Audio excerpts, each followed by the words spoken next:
Hello everyone, welcome back to our channel Sky of Health. दोस्तों, अगर आपको पता हो तो हम अपने चैनल पे ग्रुप वाइज मेडिसिन की स्टडी करते हैं। तो अपन ने अब मेटल ग्रुप को स्टडी करना शुरू किया है। उसकी मेडिसिन क्या क्या है, उसके अंदर क्या क्या सिम्टम्स आते हैं, क्या पेक्यूलर सिम्टम्स है और एक मेडिसिन दूसरी मेडिसिन से कैसे डिफरेंट है, वो अपन ने पढ़ना शुरू किया। तो इस वीडियो में अपन मेटल ग्रुप की सेकेंड मेडिसिन प्लेटिना के बारे में पढ़ेंगे। अपन ने इसके पहले वाले वीडियो में एल्यूमिना के बारे में स्टडी किया। अब प्लेटिना मेडिसिन भी एक मेटल ग्रुप की मेडिसिन है। इसकी प्रूविंग डॉक्टर स्टाफ ने की थी। एल्यूमिना की डॉक्टर हेरीमैन ने की थी, इसकी स्टाफ ने की है। ओके, अब सबसे पहले अपन देखते हैं कि प्लेटिना मेनली कहाँ पे काम करती है। तो जैसे एल्यूमिना काम करती थी कि नर्वस सिस्टम पे और म्यूकस मेम्ब्रेन पे, वैसे ही प्लेटिना भी नर्वस सिस्टम पे बहुत पेक्यूलर काम करती है और म्यूकस मेम्ब्रेन्स पे भी काम करती है।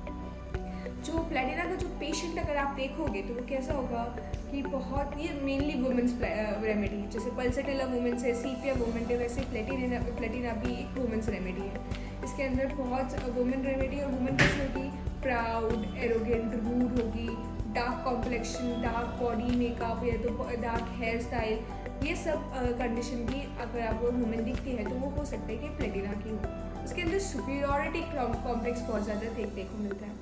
जैसे अपन ने एल्यूमिना में पढ़ा था कि एल्यूमिना चिली पेशेंट है, उसकी हर कंप्लेंट्स चिलनेस से एग्रावेट होती है, वैसे ही पर प्लेटिना हॉट पेशेंट है। वो चिल रही थी, ये हॉट है। ठीक है, दोनों में हिस्टोरिकल टेम्परामेंट था। ठीक है, और सोरा म्याज्म से दोनों बिलोंग करती हैं। तो दोस्तों, अब अपन इसके गाइडिंग सिम्टम्स के बारे में पढ़ते हैं। इसके मेनली क्या क्या गाइडिंग सिम्टम्स है, क्या क्या पैक्यूलियर सिम्टम्स है, जिससे आप इसका प्रिस्क्रिप्शन ईजिली बना सकें। तो सबसे पहले मैंने बोला कि प्लेटिना एक वुमेंस रेमेडी है। सबसे पहले तो ये ऐसा नहीं है कि मेल रेमेडी नहीं हो सकती, बट प्रोमिनेंटली वुमेंस रेमेडी है। प्रोमिनेंटली वुमेंस रेमेडी है और इसके अंदर सबसे इंपॉर्टेंट सिम्टम्स जो आते हैं वो मेंटल सिम्टम्स आते हैं। मेंटल सिम्टम्स में आपको क्या मिलेगा कि सबसे पहले सुपीरियॉरिटी कॉम्प्लेक्स है। उसकी वुमेन समझती मैं ही सब कुछ हूँ, जो भी हूँ मैं हूँ। अपने आप को सबसे ऊंचा मानती है हर लेवल में, फिजिकल, मस्कुलर, मेंटल। ऐसा लगता है कि अगर मेंटल लेवल में कि ये काम मैं कर सकती हूँ, कोई दूसरा नहीं कर सकता। फिजिकल लेवल पे ये काम मैं कर सकती हूँ, कोई और नहीं कर सकता। अपने आप को सबसे ऊंचा मानने की कोशिश करती है। सुपीरियॉरिटी कॉम्प्लेक्स बहुत ज़्यादा टॉप पे है। एरोगेंट है, रूड है, नॉटी है, बहुत ज़्यादा सेल्फ ऑब्सेस्ड है। डरपोक भी कह सकते हैं। उनको फियर ऑफ डेथ होता है, मरने का डर होता है। इसलिए अगर वो छोटी से छोटी चीज़ में बीमार भी हो जाएगी तो बहुत ज़्यादा परेशान हो जाएगी और उनको ऐसा लगेगा कि शायद से इस बीमारी या तो इस कंडीशन से मेरा डेथ हो जाए। तो ये सब चीज़ें प्लेटिना में बहुत ज़्यादा देखने को मिलती है। जो प्लेटिना की पेशेंट होती है वो हिस्टैरिकल पेशेंट होती है। अगर एक वर्ड में समझे कि हिस्टैरिकल मतलब क्या होता है, तो कभी खुशी कभी गम। जो मूवी से आप ध्यान रख सकते हो, कभी खुशी कभी गम मतलब क्या कि कभी कभी बहुत ज़्यादा खुश हो जाएगी, बहुत ज़्यादा हैप्पी होगी, और कभी कभी बहुत ज़्यादा सैड हो जाएगी, कभी कभी बहुत ज़्यादा रोएगी। मतलब मूड स्विंग्स और हार्मोनल इम्बैलेंस प्लेटिना के अंदर बहुत ज़्यादा प्रोमिनेंट होता है और ईजिली देखने को मिलता है। इसके अंदर प्राइड बहुत है, बहुत ज़्यादा घमंड है।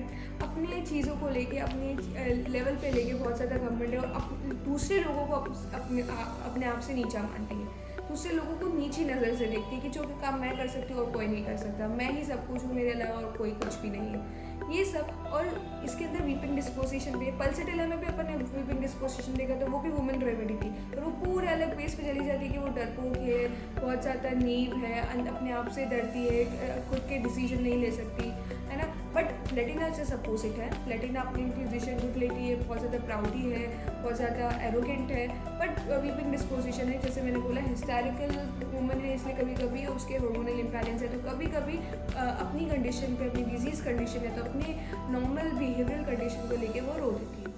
इसके अंदर एक और सिम्टम आता है कि जब मेंटल सिम्टम्स होते हैं तो उसके फिजिकल सिम्टम्स आपको कुछ देखने को नहीं मिलेगा, ना कफ, ना खांसी, ना जेआईटी ट्रैक, कोई डिस्टर्बेंस नहीं देखने को मिलेगा। पर जब मेंटल सिम्टम चले जाते हैं तब फिजिकल सिम्टम आते हैं। तो मेंटल सिम्टम और फिजिकल सिम्टम अल्टरनेट करते हैं, कभी मेंटल कभी फिजिकल, कभी फिजिकल कभी मेंटल, एक साथ दोनों सिम्टम्स नहीं आते। ये एक थोड़ा अजीब और पेक्यूलर सिम्टम है जो अपन ने कोई मेडिसिन में नहीं थे।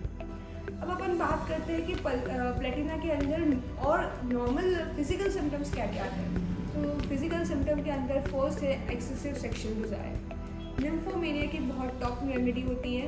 निम्फोमेनिया मतलब जो वुमन होती है उसको बहुत ज़्यादा सेक्सुअल डिज़ायर आता है, बहुत ज़्यादा ओनानिज्म बहुत ज़्यादा प्रोमिनेंट होता है। मेनली वर्जिन वुमेन के अंदर ही आपको देखने को मिलता है। वो बहुत ज़्यादा सेंसिटिव होती है, मतलब ऐसा होता है कि सेक्सुअल डिज़ायर तो उसका टॉप पे होता है, बट उसी चीज़ को लेके वो बहुत ज़्यादा सेंसिटिव भी होती है। अब इसके अंदर दूसरा जो मेन प्रोमिनेंट फीचर है वो है कॉन्स्टिपेशन। अगर आपको याद हो तो अपन ने एलिमिना में भी कॉन्स्टिपेशन देखा था, और वो कॉन्स्टिपेशन क्यों हो रहा था?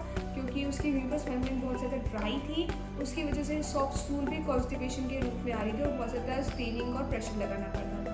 बट यहाँ पे कॉन्स्टिपेशन क्यों हो रहा है? ट्रैवलिंग के टाइम पे। प्लेटिना का कॉन्स्टिपेशन ट्रैवलिंग के टाइम पे होता है, जब वो ट्रैवल कर रही होती है तो कहीं जगह जा रही होती है, तब या तो लेड पॉइजनिंग की वजह से उसका कॉन्स्टिपेशन होता है। और ऐसा भी कहा जाता है कि जीआईटी ट्रैक्ट की टॉप मोस्ट रेमेडी होती है नक्स वोमिका। नक्स वोमिका इतनी इम्पॉर्टेंट जीआईटी ट्रैक्ट रेमेडी है कि कभी कभी आप थेरेपेटिक बेसिस पे भी नक्स वोमिका प्रिस्क्राइब कर सकते हैं। बट अगर नक्स वोमिका भी कॉन्स्टिपेशन के लिए फेल हो जाती है, जब नक्स वोमिका का से भी कॉन्स्टिपेशन रिलीफ नहीं होता, तब आप नक्स वोमिका के बाद में जो सेकेंड प्रिस्क्रिप्शन बनाना चाहते हैं वो प्लेटिना का बना सकते हैं। When nux vomica fails Platina works, ऐसा डॉक्टर स्टाफ ने बताया है। अगर अपन प्लेटिना का पेन देखें तो उसका पेन कैसा है? बहुत क्रैम्पिंग पेन है, नमनेस और टिंगलिंग सेंसेशन होता है। नमनेस मतलब जो एरिया में पेन हो रहा है वो सुल हो जाता है, ऐसा लग रहा है कि जैसे गुदी गुदी करता है इंसान, या तो टिकल आता है, तो टिंगलिंग सेंसेशन वाला पेन प्रोमिनेंट होता है। तो ये थोड़े बहुत टिपिकल और पेक्यूलर सिम्टम्स है आपको जो प्लेटिना मेडिसिन में अंदर देखने को मिलते हैं। अगर आपको मेन मेंटल सिम्टम्स किसी पेशेंट में बहुत ज़्यादा स्ट्रांगली देखने को मिल रहे हैं, तो मेंटल सिम्टम्स के बेसिस पे भी आप प्रिस्क्रिप्शन बना सकते हैं। सो दोस्तों, ये सब कुछ थोड़ी बहुत इन्फॉर्मेशन थी जो प्लेटिना के बारे में थी, जो मेटल ग्रुप की एक मेडिसिन है, जिसको अपन ने आज एल्यूमिना के कंपैरिजन में पढ़ा। अब अपन नेक्स्ट वीडियो में फेरम मेटालिकम के बारे में पढ़ेंगे कि फेरम मेटालिकम क्या है, कैसी मेडिसिन है, उसके क्या क्या रूल्स हैं, और कौन से पेशेंट को दी जाती है, और कौन से गाइडिंग सिम्टम्स के प्रोमिनेंट हैं। सो अगर आपको ये वीडियो पसंद आया तो please subscribe to our channel Sky of Health, and we will be back to you soon with a new video and I give you cancer. Till then, thank you.